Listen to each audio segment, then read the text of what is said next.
नमस्कार। आज के इस विश्लेषण में हम एक बेहद दिलचस्प कहानी की गहराई में उतरने वाले हैं।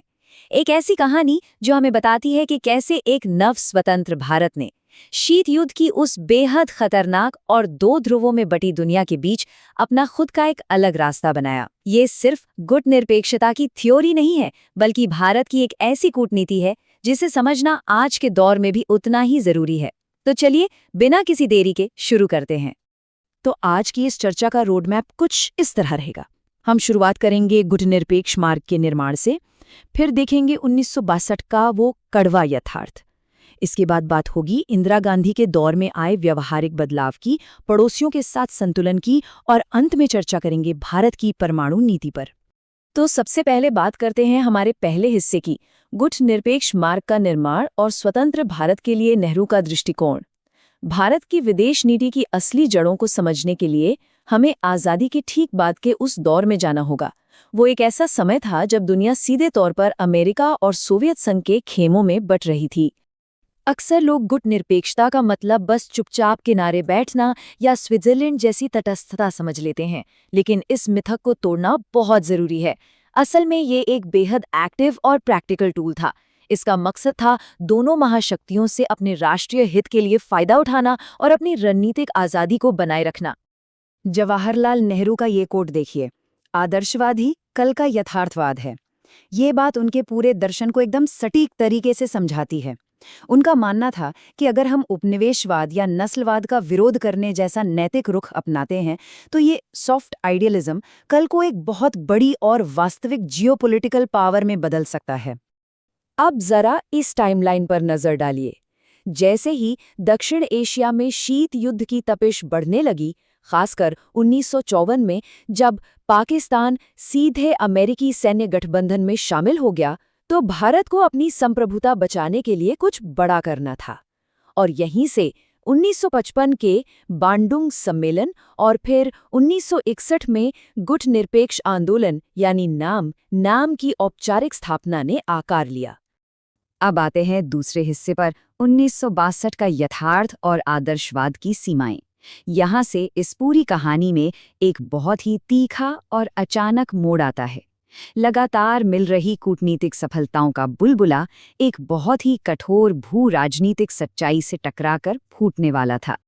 1962 के भारत चीन युद्ध ने एक तरह से गुटनिरपेक्ष आंदोलन को बिना दांत वाले बाघ के रूप में बेनकाब कर दिया।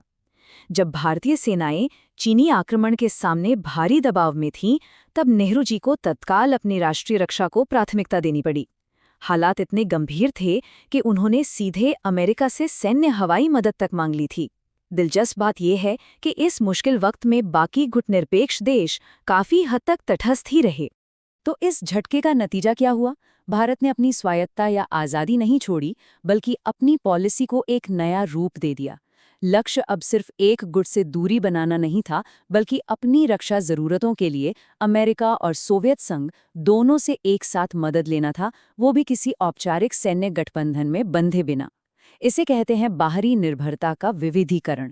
चलिए अब आगे बढ़ते हैं अपने तीसरे विषय की ओर, इंदिरा गांधी का व्यवहारिक बदलाव और भारतीय उपमहाद्वीप में रियल पॉलिटिक यानी यथार्थवादी कूटनीति। इंदिरा गांधी के आते ही नीतियां काफी हद तक बदल गई। नेहरू जी का नजरिया जहां एक बहुत व्यापक पूरे एशिया में शांति क्षेत्र बनाने और आदर्शवाद पर टिका था, वहीं इंदिरा गांधी का फोकस बहुत ही पैना और क्षेत्रीय था। उन्होंने गुटनिरपेक्षता की सीमाओं को समझा और अपना पूरा ध्यान हिंद महासागर और भारतीय उपमहाद्वीप में भारत का दबदबा कायम करने पर लगा दिया। ये एक बहुत ही प्रैक्टिकल और सिक्योरिटी फोकस्ड अप्रोच थी। इस शिफ्ट का सबसे बड़ा उदाहरण 1971 के शक्ति समीकरणों में दिखता है, जब अमेरिका, चीन और पाकिस्तान एक साथ आते हुए दिखाई दे रहे थे। तो इस भारी खतरे को भांपते हुए भारत ने एक मास्टर स्ट्रोक खेला। 1971 के युद्ध से ठीक पहले भारत ने सोवियत संघ के साथ शांति, मित्रता और सहयोग की ऐतिहासिक संधि पर हस्ताक्षर कर दिए।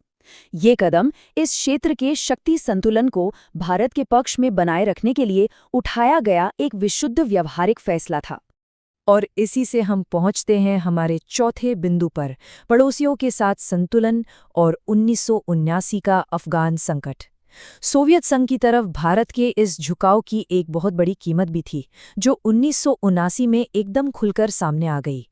जब सोवियत संघ ने अफगानिस्तान पर हमला किया तो हमारे पड़ोस में एक भयानक सुरक्षा संकट पैदा हो गया। अब भारतीय नेतृत्व के सामने एक बड़ी दुविधा थी। एक तरफ सबसे बड़ा रक्षा साझेदार मॉस्को था, जिसे नाराज नहीं किया जा सकता था, और दूसरी तरफ एक स्थिर पड़ोस की जरूरत थी। इसलिए संयुक्त राष्ट्र में सोवियत कदम को थोड़ा सही ठहराने की कोशिश की गई, लेकिन साथ ही पश्चिमी देशों के साथ भी बातचीत शुरू कर दी गई और क्षेत्रीय स्थिरता के लिए पाकिस्तान के साथ दुश्मनी को कुछ समय के लिए ठंडे बस्ते में डालना पड़ा। ये एक बहुत ही नाजुक बैलेंसिंग एक्ट था। लेकिन कड़वी सच्चाई यही थी कि सोवियत अफगान युद्ध के दौरान हथियारों के लिए मॉस्को पर भारी निर्भरता ने भारत की विदेश नीति की आज़ादी को बुरी तरह बांध दिया था।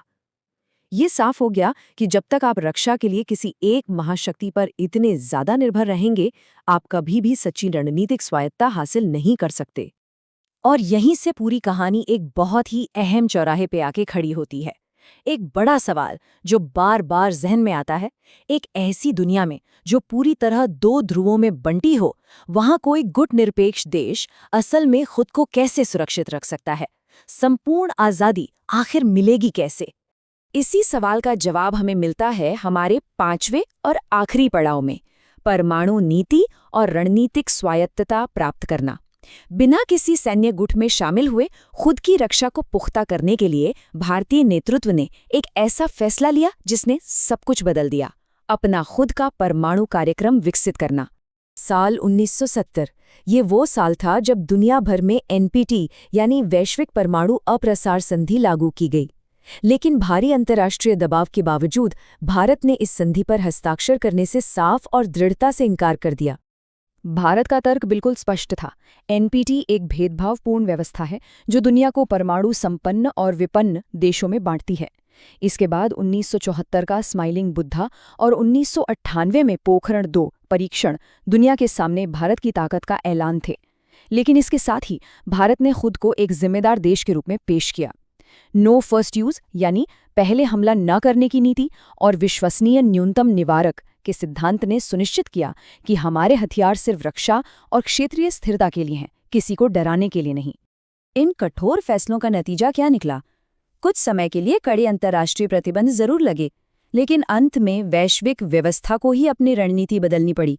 2008 का ऐतिहासिक भारत अमेरिका असैन्य परमाणु समझौता इस बात का सबसे बड़ा सबूत है।